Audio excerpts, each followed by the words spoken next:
You're pathetic and embarrassing. I wish you'd disappear. That's what my son's wife Monica screamed at me in front of 30 people at her promotion dinner. Her colleagues went silent. Her boss stopped eating. Even the waiters froze. But Monica wasn't done. She stood up, looked me dead in the eye, and said the words that changed everything. "Charles, I've been disgusted with you since we met." 30 pairs of eyes watched her destroy me publicly. They expected me to leave in shame. Instead, I pulled out my phone and said 5 words. "Everyone, watch the screen." What appeared on that restaurant's display screen left Monica speechless. Her promotion celebration became her worst nightmare. Because sometimes, the person you're attacking holds all the cards, and the receipts to prove it. The truth about what I'd done for Monica 3 years ago was about to destroy her carefully built world in front of everyone who mattered to her career. And honestly, she deserved every second of what happened next. By the way, if this story sounds familiar, hit that subscribe button. I share stories like this where justice actually wins. Drop a comment and tell me where you're watching from. Trust me, you'll want to hear how this ends. So let me take you back to where this all started, when Monica first walked into our family. My name is Charles Wilson, and I live in the house where my wife Margaret raised our son Daniel. Same kitchen where she taught him to bake cookies. Same living room where we watched him graduate high school. Same front porch where we said goodbye to her 3 years ago. Margaret would hate what this house has become. Empty dinner table, silent phone. Grandchildren I'm not allowed to see. My son Daniel lives 15 minutes away with his wife Monica Peterson Wilson and their 2 kids, Emma, 8, and little Jack, 5. I used to see those children every Sunday. Used to read them bedtime stories when their parents went out. Used to be Grandpa Charlie who fixed their bikes and taught them card games. Now, I'm the grandfather who isn't good with children anymore. That's Monica's phrase.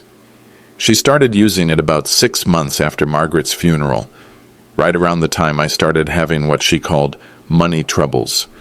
"Charles just isn't good with children anymore," she'd tell Daniel when I asked to babysit. "He gets confused easily. It's not safe." Confused. At 73, I still balance my checkbook to the penny and do crossword puzzles in ink, but Monica needed a reason to cut me off from the grandchildren, so suddenly I was deteriorating. The isolation started gradually. Sunday dinners became every other Sunday. Then, once a month when we're not too busy. Then nothing at all. "Dad, Monica thinks it might be better if you didn't come to Emma's school play," Daniel would say, his voice tight with embarrassment. You know how you get emotional at these things? Emotional. I cried at my granddaughter's first solo because Margaret should have been there to see it. That made me unfit for public appearances. Phone calls to the house went straight to voicemail. When I called Daniel's cell, Monica would answer, "Charles, the children are busy with homework." "Charles, we're having a quiet family evening." "Charles, maybe you could call back next week." Next week never came. The financial humiliation was more subtle but constant. Every conversation included reminders of my reduced circumstances. "Dad, maybe you shouldn't buy Christmas gifts this year," Daniel said last December. "Monica thinks it sends the wrong message to the kids about spending money you don't have." I'd bought each grandchild a $20 book from the used bookstore. Monica returned them. "Charles, we appreciate the gesture, but the children have enough books. Maybe save your money for things you actually need." Things I actually need, like dignity, like respect, like a relationship with my grandchildren. But here's what Monica Peterson Wilson didn't know. I remembered exactly why I went from comfortable widower to struggling retiree. I remembered every dollar I'd spent to keep her out of federal prison, every asset I'd liquidated to hire the legal team that saved her career, and I remembered why I'd done it. Not for Monica. I barely knew Monica when she got into trouble. I did it for Daniel, because my son loved this woman, and if she went to prison for 15 years, it would destroy him. I did it for Emma and Jack, because children shouldn't grow up visiting their mother behind bars. I sacrificed my financial security to protect my family from a truth that would have shattered them. But Monica had taken my sacrifice and used it as evidence of my failure. She'd convinced Daniel that my sudden poverty proved I was irresponsible, unreliable, unfit to be around his children. For 3 years I'd stayed quiet. Every insult, every exclusion, every humiliation. I absorbed it all because I believed protecting my son's marriage was worth more than protecting my own reputation. I was wrong. Tonight, Monica was about to learn that Charles Wilson keeps excellent records, and that a man who's lost everything has nothing left to lose. Living on Social Security in a house meant for two people isn't just about money, it's about echoes. Margaret's coffee cup still sits in the kitchen cabinet. Her reading glasses are still on the nightstand. The grandfather clock she wound every Sunday morning still chimes, but no one's here to hear it. $1,800 a month sounds manageable until you factor in property taxes on a house we bought 40 years ago in what's now an expensive neighborhood. Add Medicare supplements, prescription copays, and heating a 3-bedroom house built in 1963, and there's not much left for luxuries like pride. Monica made sure I understood the mathematics of my situation. "Charles, you're house poor," she'd announced during the rare family gatherings I was still allowed to attend. "You should sell that big house and move somewhere more appropriate for your income level." Appropriate. She meant cheap. She meant away from Daniel and the grandchildren. "Dad, Monica found some nice senior communities about an hour outside the city," Daniel would say, showing me glossy brochures. "The monthly fees are very reasonable." An hour outside the city meant I'd never see Emma and Jack again. Monica knew exactly what she was suggesting, but the isolation from my grandchildren was the real torture. Emma had started asking Daniel why Grandpa Charlie never came to see them anymore. "Grandpa's busy, sweetheart," Daniel would tell her, not knowing I was listening from the kitchen during one of my brief supervised visits. "But he used to come every Sunday," Emma said. "Did we do something wrong?" "No, baby. Sometimes grown-ups have complicated situations. Complicated situations. That's what my love for those children had become." Last month, I tried calling Emma directly on Daniel's old phone that they'd given her. Monica answered instead. "Charles, Emma can't talk right now. She's adjusting to a new routine, and we think it's better if she focuses on school friends instead of outside distractions." Outside distractions. I was an outside distraction to my own granddaughter. The medical appointments were getting harder to manage, too. My blood pressure medication runs $200 a month even with Medicare. Last week I skipped the dentist appointment because the $300 cleaning would have meant choosing between dental care and groceries. When I mentioned the dental situation to Daniel, hoping he might offer to help, Monica overheard. "Charles, you need to learn to budget properly for health care," she said. "Maybe if you downsized your living situation, you'd have more money for medical expenses." Every conversation circled back to the house. Monica wanted me gone, physically removed from her family's geography. But the real cost of my silence wasn't financial. It was watching my son become someone I didn't recognize. Daniel used to call me twice a week just to talk.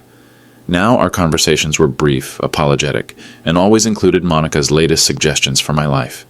"Dad, Monica thinks you might benefit from joining some social groups for seniors.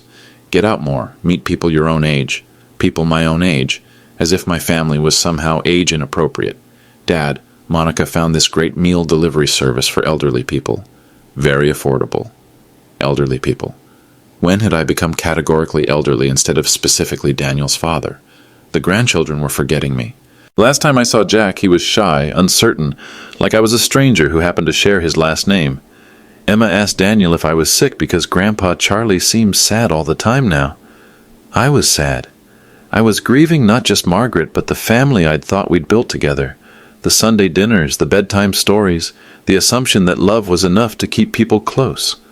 Monica had systematically erased me from my own family's life while using my financial sacrifice as evidence that I deserved erasure. Tonight, that was going to change. Because a man who's already lost his wife, his financial security, and his relationship with his grandchildren has reached the point where the truth feels like the only thing left worth protecting. The invitation came through Daniel, naturally. Monica never spoke to me directly unless she was delivering an ultimatum. "Dad, Monica wants to have a family dinner Sunday night," Daniel said during our weekly phone call. "She's got some news to share about her promotion, and she thought it would be nice to celebrate with family." Family. That was optimistic. "Who else will be there?" I asked. "Monica's parents are driving up from Richmond, her sister Karen and her husband. A few people from Monica's work. She wanted to make it special. Work people." Monica was mixing family celebration with professional networking. That should have been my first warning. That sounds wonderful, I said. Should I bring anything? Just yourself, Dad. Monica's handling everything. Sunday arrived gray and cold, the kind of October evening that makes you grateful for warm houses and family gatherings. I put on my best shirt, the one Margaret had bought me for our anniversary 2 years before she died, and drove my Honda Civic the 15 minutes to Daniel's neighborhood. Their house was warm and bright, full of voices and laughter. I could see through the front window that Monica had set up the dining room with her good china and cloth napkins. This was indeed a special occasion. Monica answered the door wearing a navy dress that probably cost more than my monthly grocery budget. Her smile was brilliant and cold. "Charles, so glad you could make it. Come in, come in." She guided me into the living room where about 20 people were mingling with wine glasses and appetizers. I recognized Monica's parents, her sister, and a handful of faces from previous family gatherings. The others must be her colleagues. "Everyone, this is my father-in-law, Charles," Monica announced. "Charles, these are some of my teammates from work. We're celebrating my promotion to finance director." Polite handshakes and congratulations followed. Monica had positioned this as a professional celebration with family witnesses, not a family celebration with professional guests. Daniel appeared at my elbow with a beer. "Hey, Dad!" "Thanks for coming." "Wouldn't miss it," I said, though something felt off about the whole setup. During cocktail hour, I mostly listened. Monica held court, describing her new responsibilities, her increased salary, her bright future with the company. Her colleagues were appropriately impressed and congratulatory.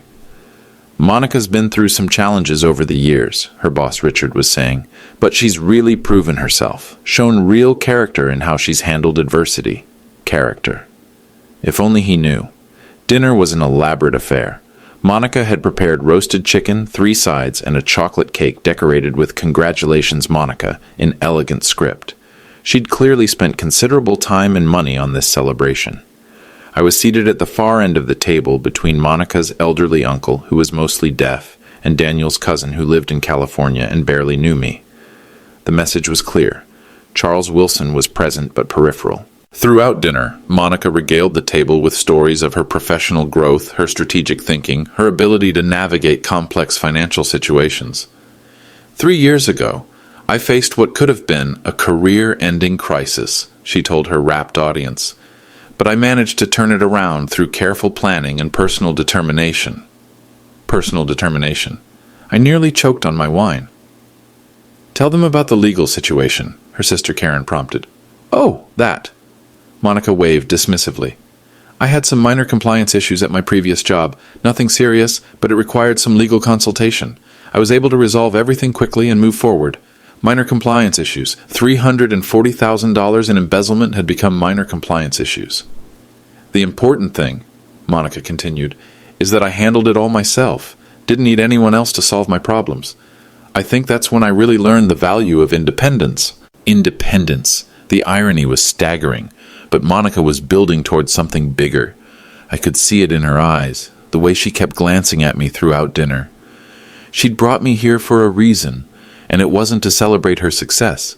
It was to establish her dominance publicly. As the cake was being served, Monica stood up. She tapped her wine glass with a knife, calling for attention.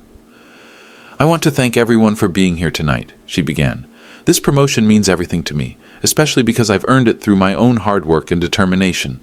She was looking directly at me now. "You know, I've learned something important over the past few years. Success isn't just about talent. It's about making tough choices, setting boundaries. Sometimes you have to protect your family from influences that might hold them back." The table was sensing the subtext now. "Some people think family means enabling weakness," Monica continued. "Some people think love means accepting irresponsibility." Daniel was staring at his plate. "But I believe in accountability. I believe in earned respect.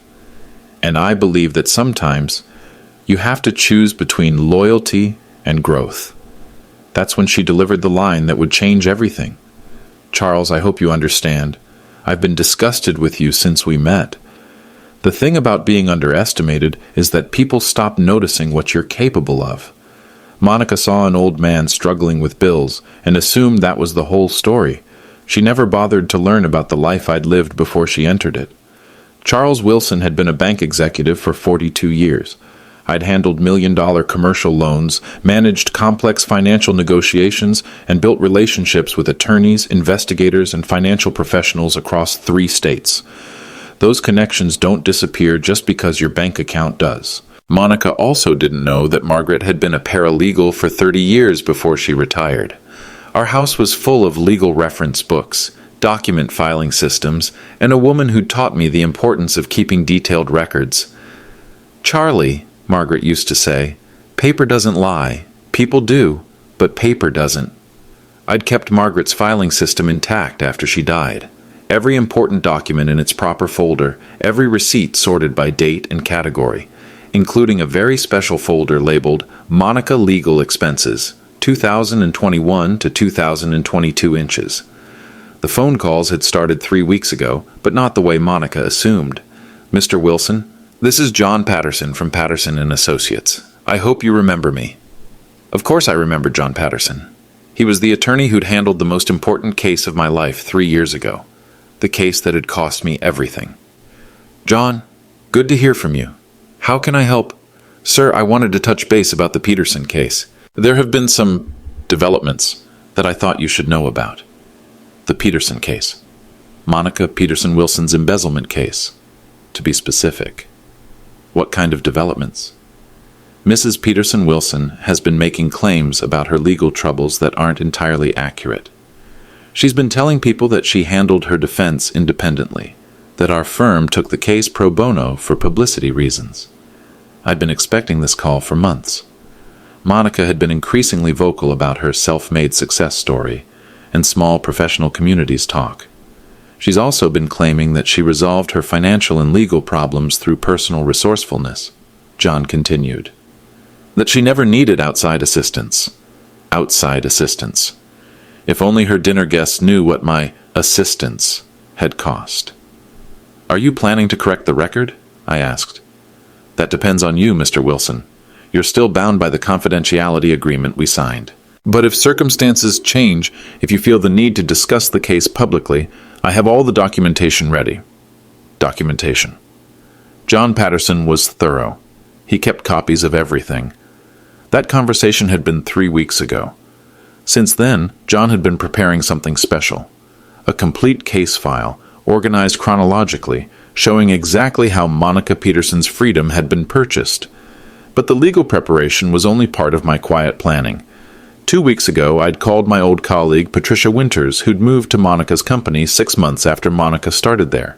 "Charles Wilson." Patricia's voice was warm with surprise. "How are you? I heard about Margaret. I'm so sorry." "Thank you, Patricia. I'm managing. Listen, I wanted to ask you about someone. Monica Peterson Wilson. She works in your department." "Monica? Yes, she's interesting. Very confident. Always talking about her success story, how she overcame some legal troubles a few years back." "What does she say about those troubles?" "She's pretty vague, but she makes it sound like she handled everything herself. Brilliant legal strategy, resourceful problem solving. Why do you ask?" "Just curious. You know how small the financial community is." But Patricia was sharp. "Charles, you sound like you know something about Monica's situation that I don't. Let's just say her version of events might be incomplete. The night before Monica's dinner, John Patterson had called me one final time. "Mr. Wilson, are you certain about this? Once we reveal this information, there's no taking it back." I was sitting in Margaret's chair, looking at the empty space where my granddaughter used to build pillow forts. "John, I've been thinking about this for 3 years. Every time Monica excludes me from family events, every time she suggests I'm too incompetent to see my grandchildren, every time she treats me like a burden who contributes nothing." "Yes, sir." "She's built her entire professional reputation on a lie. She's convinced my son that I'm a failure who can't manage his own life. She's systematically erased me from my grandchildren's lives." "I understand. Monica Peterson Wilson owes her freedom, her career, and her family to my sacrifice, and she's repaid that sacrifice with 3 years of systematic cruelty. So you want to proceed?" "I want to proceed. But John?" "Yes, sir. I want to make sure she understands exactly what she's done. Not just the lying about her legal case, the personal cost of her ingratitude. "I'll be ready, Mr. Wilson. When you call tonight, I'll have everything prepared." As I got dressed for Monica's dinner, I tucked my phone into my jacket pocket and made sure it was fully charged. Because Monica was about to learn that Charles Wilson had been keeping very detailed records. Monica's speech about independence and accountability had landed exactly as she'd intended. The room was uncomfortable, sensing the subtext but not yet understanding the full scope of what they were witnessing. But Monica wasn't finished with me. "Charles," she said, turning to face me directly while the entire table watched, "I think it's time we had an honest conversation about your situation." The word situation hung in the air like an accusation. "You see," Monica continued, addressing both me and her captive audience, "I've been thinking a lot lately about family responsibilities, about what we owe each other and what we don't." Daniel was frozen beside her, his face pale with dawning horror at what his wife was about to do. "The truth is, Charles has become a burden that Daniel and I can no longer afford to carry." Gasps around the table. Monica's boss shifted uncomfortably. Her parents looked confused. "I know that sounds harsh," Monica said, her voice carrying the confidence of someone who believed she held all the power. "But sometimes honesty is necessary, especially in front of people who care about our family's future." She gestured toward her colleagues. "These are my professional mentors and peers. They've watched me build my career, overcome challenges, create stability for my family. They deserve to understand the full picture of what we're dealing with." Monica was framing this as transparency, not cruelty. "For 3 years, Charles has been living beyond his means in a house he can't afford, driving a car that's falling apart, depending on my husband's income to supplement his basic living expenses." The lies came so smoothly. We'd never given Monica a penny. He expects us to subsidize his poor financial planning while offering nothing in return except guilt and emotional manipulation. Monica's sister Karen looked uncomfortable. "Monica, maybe this isn't the right—" "No, Karen, I'm tired of protecting his feelings. I'm tired of pretending this situation is sustainable." Monica turned back to me, her eyes bright with malicious satisfaction. "Charles, you've been living in denial about your circumstances. You act like your financial problems just happened to you, like you're some victim of bad luck." She paused for effect, making sure everyone was listening. "But the truth is, you're a 73-year-old man who failed to plan for retirement. You made poor choices, and now you expect your son to clean up the mess." The room was silent except for the sound of people breathing. "Daniel works 60 hours a week as a teacher to support his own family," Monica continued, her voice rising. "We have a mortgage, 2 children to put through college someday, our own retirement to plan for." All true facts, but presented as if they were somehow my fault. I've tried to be patient. I've tried to be understanding, but I can't watch you drag my husband down anymore. She reached into her purse and pulled out a business card. "This is Sunset Manor. It's a very nice assisted living facility about 45 minutes outside the city. The monthly fee would be covered by your Social Security, and you'd have your own room, meals provided, activities with people your own age." She placed the card on the table in front of me like a court document. "I think it's time you seriously considered making this transition, for everyone's sake." Monica's boss was staring at his dessert plate. Her colleagues looked mortified. Even her parents seemed uncomfortable with the public nature of this family confrontation. "Daniel and I have our own future to build," Monica continued. "Our own children to provide for. We can't keep being responsible for someone who refuses to take responsibility for himself." Daniel finally found his voice. "Monica, please, not here, not like this. Not like—" "No, Daniel," she cut him off sharply. "You've enabled this long enough. Your father has had 3 years to figure out his finances. 3 years to downsize, to adjust, to find solutions." She was warming up now, feeding off the attention and discomfort. Instead, he's just existed, taking up emotional energy that we should be investing in Emma and Jack, taking up resources that we should be saving for our children's futures, taking up resources, as if my presence in their lives was purely extractive. And honestly, Monica's voice was rising to a level that could probably be heard in the kitchen, I'm tired of pretending this is normal, I'm tired of acting like it's okay for a grown man to expect his son to solve his problems." She leaned forward, her voice dropping to a vicious whisper that somehow carried to every corner of the room. "Charles, you want to know what really bothers me about you? It's not just that you're poor. Poor people can maintain their dignity." The cruelty in her voice was breathtaking. "It's that you're pathetic. You sit there every Sunday, back when we still invited you, with your sad little stories about prescription costs and car repairs. You drive that embarrassing Honda and wear those thrift store clothes and act like the world owes you sympathy." Someone at the table actually made a small sound of distress. "But here's what you don't seem to understand, Charles. Nobody owes you anything. Daniel doesn't owe you financial support. I don't owe you respect. This family doesn't owe you a place at our table." The silence that followed was deafening. Monica stood there, breathing hard, looking at me like she'd just delivered a knockout punch to a weak opponent. Her colleagues were staring at their hands. Daniel was white as a sheet. Even Monica's parents looked shocked by their daughter's viciousness. And that's when I smiled. Not a bitter smile, not a defeated smile. A calm, knowing smile that seemed to confuse everyone in the room. I reached into my jacket pocket and pulled out my phone. "Monica?" I said quietly, my voice carrying clearly in the absolute silence. That was quite a performance. She looked confused by my reaction. "I particularly enjoyed the part about taking responsibility for one's actions," I continued, "about not depending on others to solve your problems." I held up my phone. "I think everyone here would be very interested in learning about responsibility and independence." Monica's confident expression began to falter.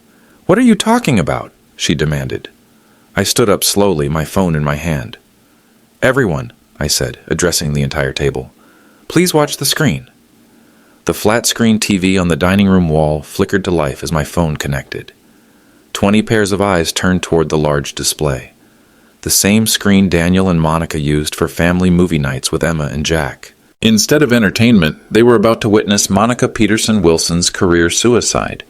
"John," I said into my phone, my voice calm and clear, "are you there?" "Yes, Mr. Wilson, I'm here and ready." John Patterson's voice filled the room through the TV speakers, professional, authoritative, carrying the weight of legal expertise. "John, I'm here at my daughter-in-law's promotion celebration. She's just finished explaining to everyone how she's built her success through independence and personal responsibility." Monica had gone rigid. The color was draining from her face as she began to understand what was happening. "She's also suggested that I'm a burden who takes resources from her family without contributing anything in return." "I see," John said. "Mr. Wilson, would you like me to clarify the record regarding Mrs. Peterson Wilson's actual history of independence?" "I think that would be helpful, yes." The screen flickered and John Patterson's face appeared via video call. He was sitting in his law office, professional and unsmiling, with stacks of legal documents visible on his desk behind him. "Good evening, everyone," John said, addressing the room. "I'm John Patterson, senior partner at Patterson and Associates. I've been practicing criminal defense law for 28 years. Monica made a sound like a wounded animal. "I'm calling tonight to discuss a case I handled 3 years ago.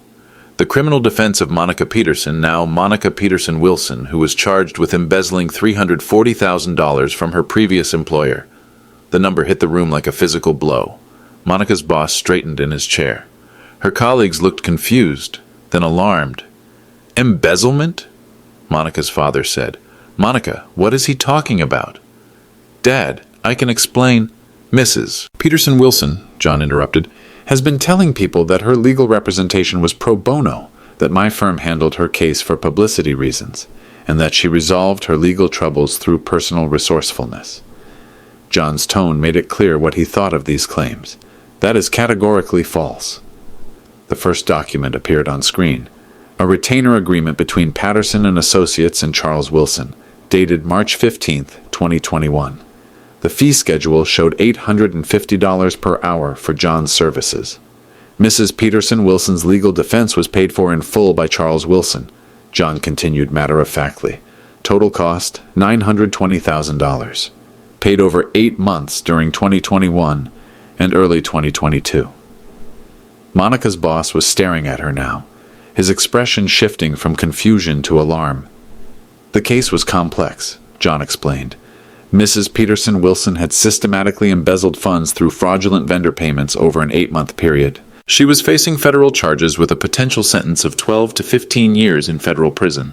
More documents flashed on screen. FBI investigation reports, bank records showing the fraudulent transactions, federal charging documents. John, I said, could you explain how Mr. Wilson was able to afford these legal fees? Certainly. Another document appeared. Property sale agreement for my house. Mr. Wilson sold his family home to pay for Mrs. Peterson Wilson's defense. Sale price, $680,000. Daniel was staring at the screen in shock. Dad, you sold the house? Wait, I said. There's more. More documents. Retirement account liquidation showing $205,000. Investment portfolio sale showing $145,000. Personal loan against remaining assets showing $95,000. Mr. Wilson liquidated his entire retirement savings, his investment portfolio, and took a loan against his remaining assets to fund Mrs. Peterson Wilson's defense, John said with professional precision. Monica was shaking her head, tears starting to form. The outcome, John continued, was a plea agreement that resulted in probation, community service, and restitution payments instead of federal prison time. Mrs. Peterson Wilson served no jail time whatsoever. He paused to let that information settle. This outcome was only possible because of the comprehensive defense strategy that Mr. Wilson's financial sacrifice made possible. Monica's colleague, Patricia, was leaning forward, studying the documents. Monica, is this true? John, I said, could you explain the confidentiality agreement? Of course. Mr. Wilson insisted on complete confidentiality regarding his involvement in the case. He specifically requested that Mrs. Peterson Wilson not be informed about who was funding her defense. Why was that important to him? Mr. Wilson felt that Mrs. Peterson Wilson should focus on her legal situation without feeling obligated to him personally. He also wanted to protect his son Daniel from the stress of knowing his wife was facing federal prison time. Daniel made a choking sound. Dad, you did this to protect me? And the children, I said quietly. I couldn't let Emma and Jack grow up visiting their mother in federal prison. The room was dead silent, except for Monica's quiet sobbing. John, one more thing, I said. Could you address Mrs. Peterson Wilson's recent claims about handling the situation independently? John's expression hardened slightly. Mrs. Peterson Wilson has been telling people that she resolved her legal troubles through her own resources and cleverness, that she never needed outside assistance. Another document appeared. Monica's original sentencing guidelines showing 15 years federal prison. The plea agreement that kept Mrs. Peterson Wilson out of prison was the direct result of Mr. Wilson's sacrifice of his entire life savings, John said. Without his financial intervention, she would have been represented by an overworked public defender and would almost certainly have served significant prison time. The screen showed one final document, my current bank statement, balance $1,247. Ladies and gentlemen, John said, addressing the room directly, you've just witnessed a woman publicly humiliate the man who gave up everything to save her from federal prison. Monica was openly crying now, her carefully applied makeup running down her face. John, I said, thank you for clarifying the record. My pleasure, Mr. Wilson. The complete case file will remain available if anyone needs to verify these facts. The call ended. The screen went dark. The silence that followed was unlike anything I'd ever experienced. 20 people trying to process what they'd just learned. Monica Peterson Wilson, the self-made success story who just delivered a speech about independence and accountability, had been saved from federal prison by the man she'd called a pathetic burden. But this was just the beginning of Monica's education about consequences. Because now everyone in that room knew the truth about her past, her character, and her capacity for gratitude. Her boss was the first to speak. Monica, Richard said quietly, I think we need to have a very serious conversation about your employment background check. But Monica wasn't looking at her boss. She was staring at me, her face a mask of horror and disbelief. Charles, she whispered, I didn't know. I never knew it was you. I know you didn't, I said calmly. That was the point. Daniel was staring at both of us, finally understanding the magnitude of what had just been revealed. Dad, he said, his voice barely audible, You gave up everything for her, for us? Everything, I confirmed. And Monica's carefully constructed world was collapsing in real time, in front of 20 witnesses who would never forget what they'd seen. The silence stretched for what felt like an eternity. Then Monica's boss, Richard Steinberg, set down his wine glass and spoke in the measured tone of a man calculating legal liability. Monica, I need you to answer a direct question. Is what we just heard true? Monica couldn't seem to form words. She was staring at the blank TV screen like the documents might reappear and tell a different story. Monica? Richard's voice was sharper now. Answer the question. Monica started, then stopped. Her voice was barely a whisper. I didn't know Charles paid for it. My lawyers told me it was pro bono. They told you that because I asked them to, I said quietly. I wanted you to focus on your defense, not worry about who was paying for it. Richard was already pulling out his phone. Monica, during your employment interview, you disclosed a minor legal matter that had been resolved independently. You said it demonstrated your problem-solving abilities. It was... Monica's voice cracked. It was more complicated than I explained. More complicated? Richard's tone could have cut glass. Monica, you embezzled $340,000. That's not a minor legal matter. That's a felony. The word felony caused a visible ripple of shock around the table. Monica's parents were staring at their daughter like they'd never seen her before. And according to what we just witnessed, Richard continued, you would have gone to federal prison if Charles here hadn't spent nearly $1 million to save you. 920,000, I corrected, to be precise. Daniel finally found his voice, and when he spoke, it was with a tone I'd never heard from my son before. Cold, controlled, furious. Monica, he said, you knew Dad had financial problems after your case ended. You knew he'd suddenly gone from comfortable to struggling financially. I assumed he'd made bad investments, Monica whispered. You never connected those two things? Your legal troubles ending and Dad's money problems starting? He never said anything about helping me. Because he's not the kind of man who uses his good deeds as weapons, came a voice from across the table. Everyone turned. It was Patricia Winters, Monica's colleague. Patricia? Richard asked. Mr. Wilson, Patricia said, looking at me with something approaching awe. You handled my mortgage application in 2019 at First National Bank. You personally ensured my loan went through when 3 other banks had rejected me. She turned to address the entire table. This man has a reputation in financial circles. He was known for helping people quietly, without expecting recognition or credit. Patricia looked back at Monica with undisguised disgust. And you called him pathetic. But I wasn't finished. There was more that needed to be said. Monica, I said, pulling out my phone again, since we're discussing responsibility and independence, let's talk about your recent financial choices. Monica's eyes widened in terror. What financial choices? Richard asked. I scrolled through my recent messages with Daniel. Monica has been telling her book club friends about her brilliant financial recovery after her legal troubles, how she's rebuilt her savings through discipline and smart investing. Richard was taking notes now. But here's the thing about financial discipline, Monica. It requires actually having money to discipline. I found what I was looking for.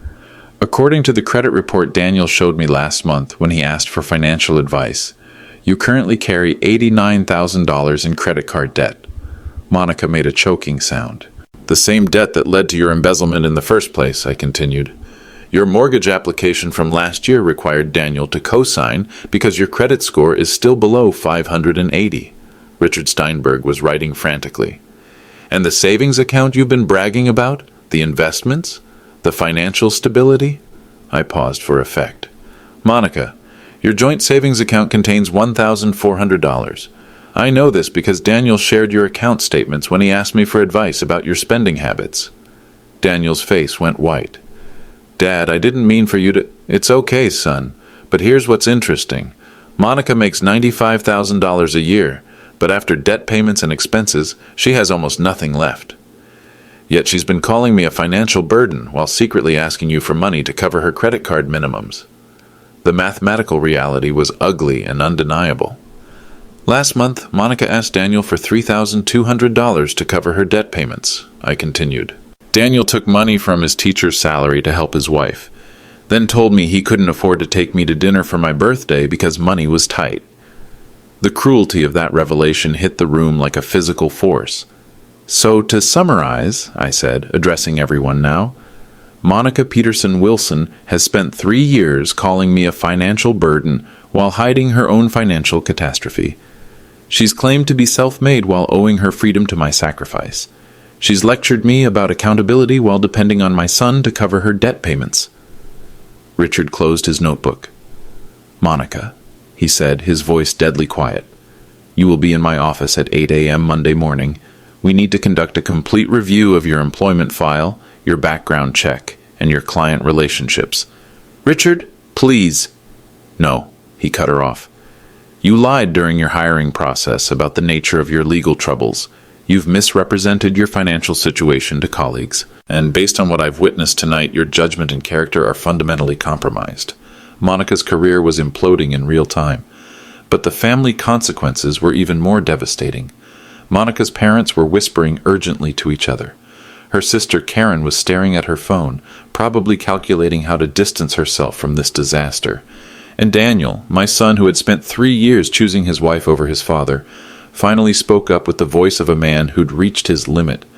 "Monica," he said, his words measured and final, "you owe my father an apology, a public apology, right now." "Daniel, no. You just humiliated the man who saved you from federal prison. You called him pathetic in front of 20 people. You suggested moving him to assisted living to get him out of your way." Daniel's teacher voice, the one he used when students had pushed him too far, filled the room. "You spent 3 years being cruel to the man who sacrificed everything for our family. You made me choose between my wife and my father, and you were wrong the entire time." Monica looked around the table at 20 faces staring at her expectantly. The woman who had spent the evening lecturing about accountability was about to learn what accountability actually looked like. "Charles," she said, her voice broken, "I'm so sorry. I had no idea. I never knew you'd sacrifice so much for me. For us. But apologies, I was learning, sometimes come too late to matter. The damage was done. Monica's professional reputation was destroyed. Her family relationships were shattered. Her marriage was probably over. And all of it could have been avoided if she'd simply treated me with basic human decency. Justice, I realized, sometimes takes 3 years to arrive. But when it does, it's thorough." The apology, when it finally came, was as devastating to watch as Monica's attack had been to endure. "Charles," she said through her tears, "I'm so sorry. I'm so incredibly sorry. I had no idea what you'd done for me, for our family." The words echoed in the silent dining room, but they felt hollow. 3 years too late and 20 witnesses too public. "I don't understand why you didn't tell me," she continued, looking around the table desperately. "Why didn't anyone tell me?" "Because I wanted to see who you really were," I said simply, without feeling obligated to me. The implication landed like a death sentence. Monica had failed that test spectacularly. Richard Steinberg was already making calls in the corner, his voice low but urgent. I could hear fragments. Background check discrepancies, client trust issues, immediate review required. Monica's professional life was unraveling in real time. "Monica," Patricia said quietly, "you realize that half the people in this room work with clients who trust us with their financial information?" Monica's face somehow went even paler. "How do we explain to them that their finance director is a convicted embezzler who lied about her background?" another colleague added. "I wasn't convicted," Monica whispered desperately. "I took a plea deal." "Because Charles Wilson paid for your defense," Daniel said, his voice sharp with newfound clarity. "You would have been convicted and imprisoned if not for him."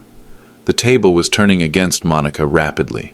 Her colleagues were protecting themselves now, mentally calculating how to distance themselves from someone who had become a professional liability.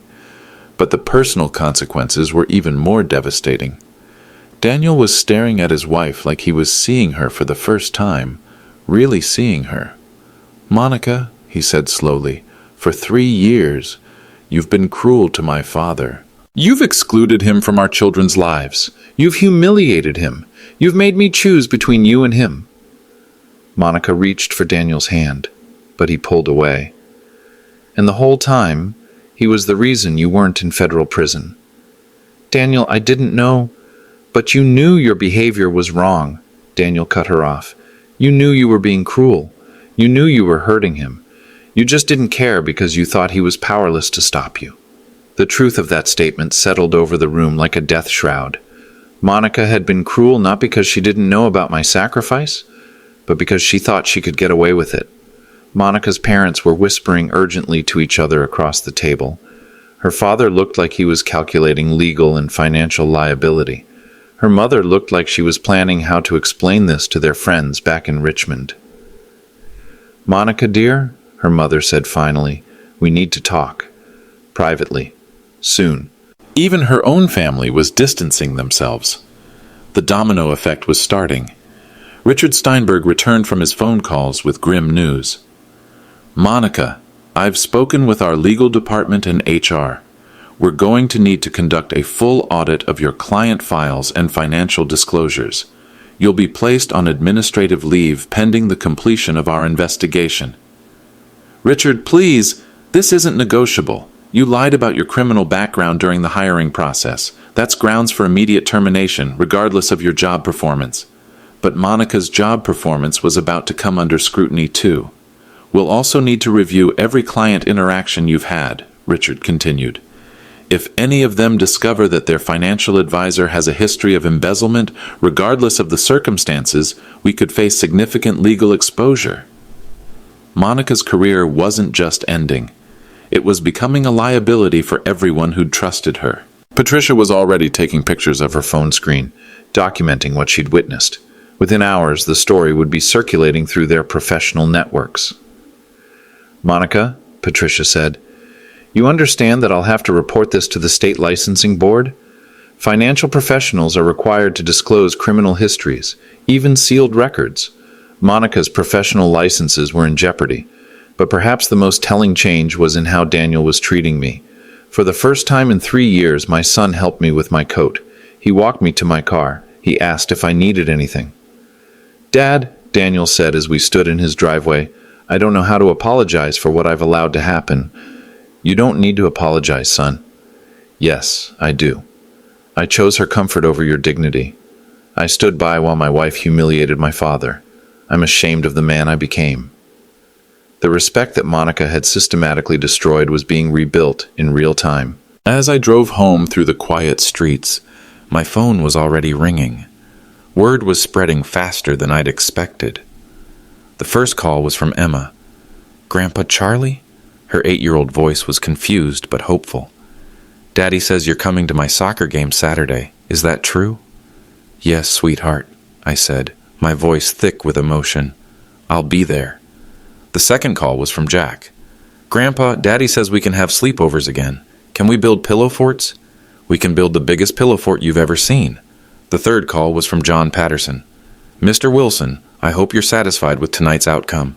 "I am, John. Thank you." "Sir, do you regret any of it, the sacrifice you made?" I thought about that as I pulled into my empty driveway. "No, John, I don't regret saving someone from prison. I regret that she learned nothing from being saved. Monica Peterson Wilson had spent 3 years taking my sacrifice for granted. Now she would spend the rest of her life paying for that mistake." Monday morning brought phone calls I hadn't expected. The first was from Richard Steinberg. "Mr. Wilson, I hope you'll forgive the early call. I wanted to reach out personally about last night." "Of course, Richard." "Sir, I've spent the weekend reviewing Monica's employment file and client portfolio. The situation is complex. We're going to need to conduct a complete audit, and honestly, we may face some legal challenges from clients who feel they were misled." "I understand." "Mr. Wilson, I also wanted to offer you something. Our firm could use someone with your integrity and experience. Part-time consulting, client relations, handling sensitive financial matters. Someone who understands the importance of truth in this business." A job offer. I hadn't seen that coming. The pay would be competitive, and frankly, after what I witnessed last night, I think our clients would benefit from working with someone of your character. The second call was from Daniel. "Dad, can you come over? Monica wants to talk to you. She has something she needs to give you." When I arrived at their house, Monica was waiting in the living room with a manila folder and what appeared to be a legal document. She looked like she hadn't slept in days. "Charles," she said, her voice hoarse, I've been thinking all weekend about how to make this right. I waited. First, I need you to know that I understand now. I understand what you sacrificed for me, for Daniel, for Emma and Jack. She opened the folder and pulled out a stack of papers. This is a promissory note for $920,000, plus interest calculated at current rates. I know I can't pay it back quickly, but I can pay it back. It might take me 20 years, but I will pay you back every penny. The document was professionally prepared, legally binding, with payment schedules and interest calculations. "Monica," I said, "I didn't reveal the truth to get money from you." "I know, but I'm revealing my character by offering it now, when I should have offered it 3 years ago." She pulled out another document. "This is my resignation letter from Steinberg and Associates. Richard gave me the choice of resignation or termination. I chose resignation. What will you do for work?" "I don't know yet. My reputation in finance is destroyed, probably permanently, but I deserve that." There was something different in her voice now. Something that hadn't been there for 3 years. Genuine humility. "Charles, I want to ask you for something, and I'll understand if you say no." "What is it?" "I want to ask for your forgiveness. Not because I deserve it, but because I need to ask." I looked at Monica Peterson Wilson, the woman who had called me pathetic, who had suggested I belonged in assisted living, who had spent 3 years systematically destroying my relationship with my grandchildren. "Monica," I said, "I forgave you a long time ago. Forgiveness isn't about what you deserve. It's about what I choose to carry." She started crying again, but these tears were different. They weren't tears of embarrassment or professional fear. They were tears of genuine remorse. "But forgiveness doesn't mean there aren't consequences," I continued. "And it doesn't mean things go back to the way they were. I understand. From now on, if you want a relationship with this family, it will be built on truth. About your past, about your finances, about your character." "Yes, sir." "And Daniel," I said, turning to my son, "from now on, if someone disrespects your father, you speak up. Immediately." "Yes, Dad." The following Saturday, I attended Emma's soccer game. I sat in the bleachers next to Daniel and cheered for my granddaughter as she scored her first goal of the season. After the game, she ran to me with grass stains on her uniform and excitement in her eyes. "Grandpa Charlie, did you see my goal?" "I saw it, sweetheart. I'm so proud of you." That evening, Jack came to my house for our first sleepover in 3 years. We built a pillow fort in the living room and read stories until he fell asleep against my shoulder. Sunday morning, Daniel called. "Dad, Monica's moved back to her parents' house in Richmond. We're separated. I don't know if we can fix this." "I'm sorry, son." "I'm not," Daniel said quietly. "For the first time in 3 years, I feel like I can breathe. Like I can be myself again." "What about the children?" "They'll spend weekends with her. But Dad, they want to spend more time with you. If that's okay, that's more than okay." Looking back, I realized that the truth didn't just destroy Monica's lies. It rebuilt something more important, my relationship with my son and grandchildren. Monica Peterson Wilson had spent 3 years taking my sacrifice for granted. Now I was taking my family back. And that, I realized, was the most important victory of all. Justice isn't just about consequences for the guilty. Sometimes it's about restoration for the innocent. If you're watching this, let me know in the comments. Have you ever made a sacrifice that went unrecognized? How did you handle it? And remember to subscribe for more stories about finding strength when you need it most. Because sometimes, the truth is the only weapon you need.